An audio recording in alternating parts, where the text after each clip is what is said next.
চপের দোকানের মতন বোমা বা ফুলুরি রেসিপি আজকে আমি শেয়ার করব। নমস্কার বন্ধুরা, সুকুমারী রান্নাঘরে আপনাদের সকলকে অনেক অনেক ওয়েলকাম। আজ আমি শেয়ার করব চপের দোকানের মতন বোমা বা ফুলুরি রেসিপি। তাহলে বন্ধুরা চলুন স্কিপ না করে পুরো রেসিপিটি দেখে নিন।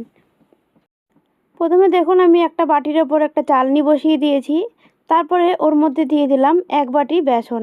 বেসনটাকে প্রথমে আমি চেলে নেব।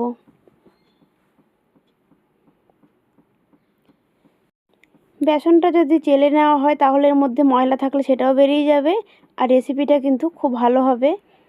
দেখুন এবার চেলে নেওয়া হয়ে গেছে। এর মধ্যে দেখুন অল্প অল্প করে জল দিয়ে এটাকে আমি গুলে নেব।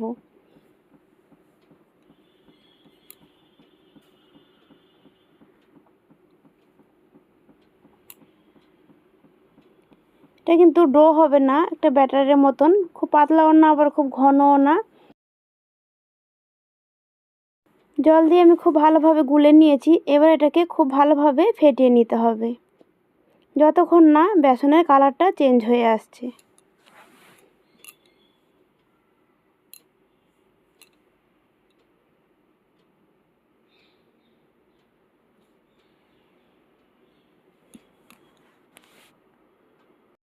বেসনটা আপনারা দেখে বুঝতেই পারছেন অনেকটা কিন্তু সাদা হয়ে এসেছে, ফ্যাকাশে হয়ে গেছে। বেসনটা খুব ভালোভাবে ফেটানো হয়ে গেছে। আমি এটাকে এবার চেক করে নেব।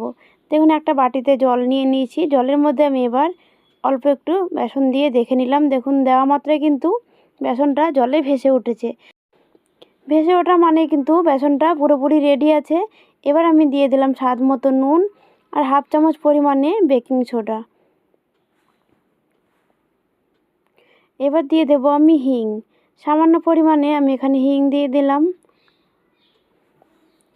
আর দিলাম 1/2 চামচ কালো জিরে, দিয়ে দিলাম 1/2 চামচ মৌরি, আর দিয়ে দিলাম কাঁচা পাকা লঙ্কা। ঝালটা অবশ্যই আপনারা আপনাদের পছন্দ মতন দেবেন।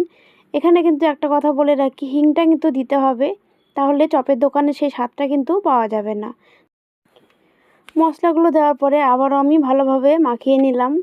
এবার দেখুন একটা কড়াইতে আমি আগে তেল গরম করে নিয়েছিলাম। এবার ফুলুরিগুলো তেলে ছেড়ে দেব।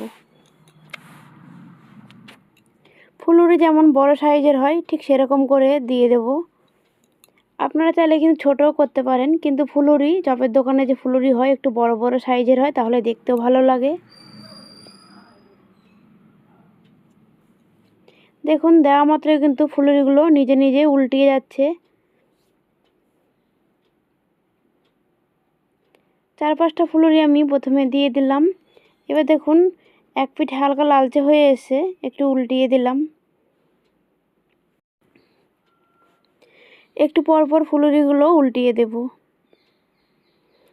উল্টিয়ে পাল্টিয়ে আমি লালচে করে ভেজে নেব। এই ফুলুরিগুলো ভাজতে কিন্তু আমার প্রায় 10 মিনিট টাইম লেগেছিল। গ্যাসের আঁচ মিডিয়ামে রেখে আমি উল্টিয়ে পাল্টিয়ে লালচে করে ভেজে নেব। যদি এই পর্যায়ে গ্যাসের আঁচ বাড়িয়ে দিই তাহলে কিন্তু ওপরটা পুড়ে যাবে আর ভেতরে কিন্তু কাঁচা রয়ে যাবে। তাই গ্যাসের আঁচ মিডিয়ামে রেখে আমি উল্টিয়ে পাল্টিয়ে লালচে করে ভেজে তুলে নেব। এই বোমা বা ফুলুরি রেসিপিটি আপনারা যে কোনো সস বা চাটনির সাথে খুব সহজেই কিন্তু পরিবেশন করতে পারেন। বোমাগুলো দেখুন আমার প্রায় লালচে হয়ে গেছে। এবার আমি তেল ঝরিয়ে তুলে নেব।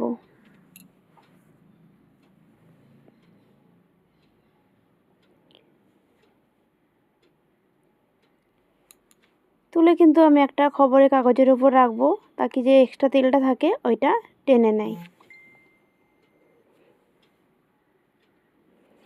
বোমাগুলো ভাজা রেডি হয়ে গেছে।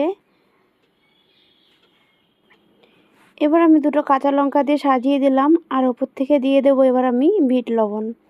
বিট লবণ ছাড়া কিন্তু বোমা বা চপ কিছুই কিন্তু ভালো লাগে না। বিট নুন একটু ছড়িয়ে দিলে ওপর থেকে খুবই সুস্বাদু লাগে। এবার আমি একটা বোমা আপনাদের ভেঙে দেখাচ্ছি। দেখুন ভেতরটা কতটা সুন্দর হয়েছে। দেখে বন্ধুরা বুঝতে পারছেন চপের দোকানের থেকে কিন্তু কোনো অংশ কম হয়নি। আপনারা কিন্তু অবশ্যই বাড়িতে ট্রাই করবেন আর আমাকে কমেন্টে জানাবেন কেমন হয়েছিল খেতে। তাহলে বন্ধুরা আজকের জন্য এটুকুই। আবার আসবো অন্য কোনো দিন অন্য কোনো রেসিপি নিয়ে। ততক্ষণ আপনারা সকলে ভালো থাকবেন। ধন্যবাদ।